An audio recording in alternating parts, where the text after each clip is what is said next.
Hi, this is Sara Meixel with the Cattle Site, and today we're here with Dr. Sara Place. She is the Associate Professor of Feedlot Systems at AgNext at Colorado State University. Thanks so much for being with me today, Dr. Place. Yeah, thanks for having me.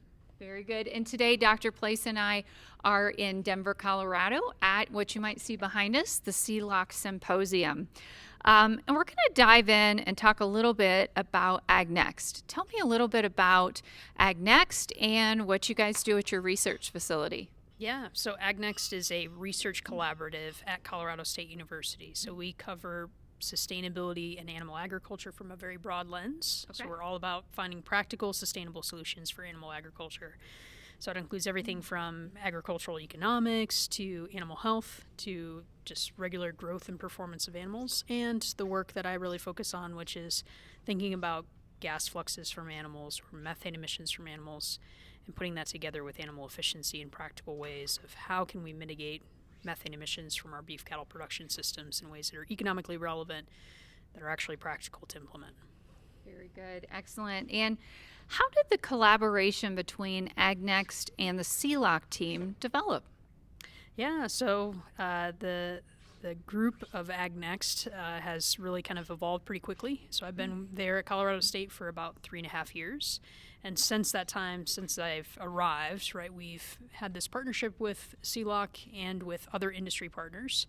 So, for example, Five Rivers Cattle Feeding, Farm Credit Services, Sure. folks that have donated to our program. And in addition with C-Lock, we have a facility, what we call our Climate Smart Research Facility, where we have 30 smart feeds, so those individual feed intake units, Right. and 6 green feed machines. So we're able to measure up to 300 animals at one time in terms of understanding their feed intake, their feeding behavior.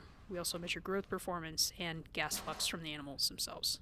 Very good. And my next question is probably the most important of everything, but can you share an example or two of how you're actively using C-Lock equipment at your facility and within your research? Because you guys have a lot of equipment out there. Yes, yeah. So every day, honestly, we're doing research where we're assessing animals either at that facility that I described with our 30 smart feed units, our 6 smart feed, or our 6 green feeds, excuse me.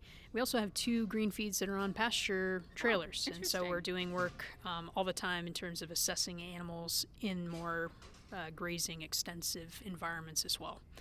So for us, we really are thinking about, one, understanding the genetics of methane, right? And thinking through this variation that we see, typically in cohorts of animals. They have the same feed intake. Animals that have the same feed intake, eating the same diet, managed the same ways, can have 30% differences in methane emissions. And so for us, that's incredible. Yeah. Right? Why is the big question. So whether it's a rumen microbiome, whether it's something inherent to the animal or the behavior, those are the type of things we want to investigate in addition to thinking about how we feed animals differently, whether it's diet types, ration formulations, or thinking about different feed additives. So we investigate all those different areas, and we kind of accumulate all that data, and we're really interested also in evaluating some of those prediction equations that are out there today for methane emissions from cattle that are important in terms of how the U.S. and other governments actually inventory what we think our methane emissions are from cattle. And so we are always thinking from that perspective too, to pressure test what are our assumptions about methane, are animals actually emitting as much or less in comparison to those estimates.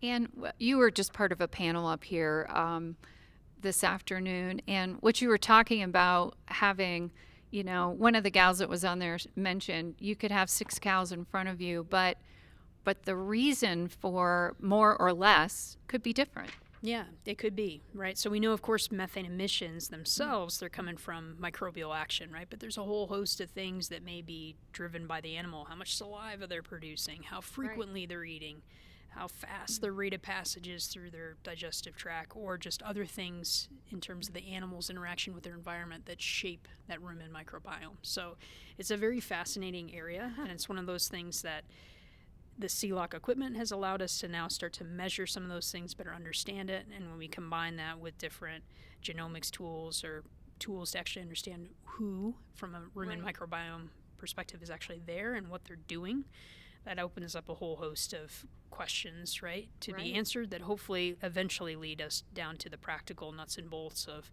how do we identify animals that are more efficient, that better fit their environment, that do well from a standpoint of converting feed into delicious beef at the end of the day. Right. And one final question, because this is a global event that we're at, and we're hearing lots of talk about different breeds. And when you think about genetics, right?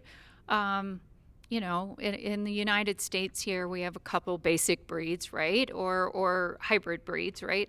But what they're talking about, what other countries were talking about, and research scientists were talking about having a very broad stroke, right? And I would think those genetics just have such an impact, right? I mean, that's what we're really driving towards, right? Yeah, so there's definitely breed differences, there's species differences, right? If we think about our sheep versus cattle, right, from that standpoint, and absolutely, the answer in terms of what is quote unquote best is not going to be the same everywhere, right? And so that's why it's so important that we actually measure these things like methane emissions, but also do so while paying attention to feed intake, growth performance, right? How adaptable these animals are to their environment, because we have to be holistic when we think about this and not just solely select for one trait for, say, methane production.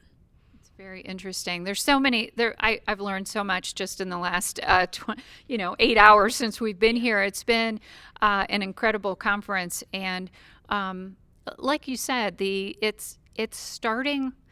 We're taking steps at a time for this, right? Yes, yeah, and that's important, right? We're still in that early days where we, even as researchers, still have many more questions, right? So that's one of those important things to understand, is that we need to answer a lot of those questions before something is ready for prime time to roll out on a producer's operation, because we need to know all the full implications of what does it mean if we start building in methane into a selection index. And there's been a lot of discussion at this conference, which is very important, is thinking about how do we value methane in a host of all those other traits that are economically relevant, right? Because at the end of the day, the foundation of a sustainable food system is our producers need to be able to make money. They need to be able to be profitable. And so it all has to be coming back to that reality. Right.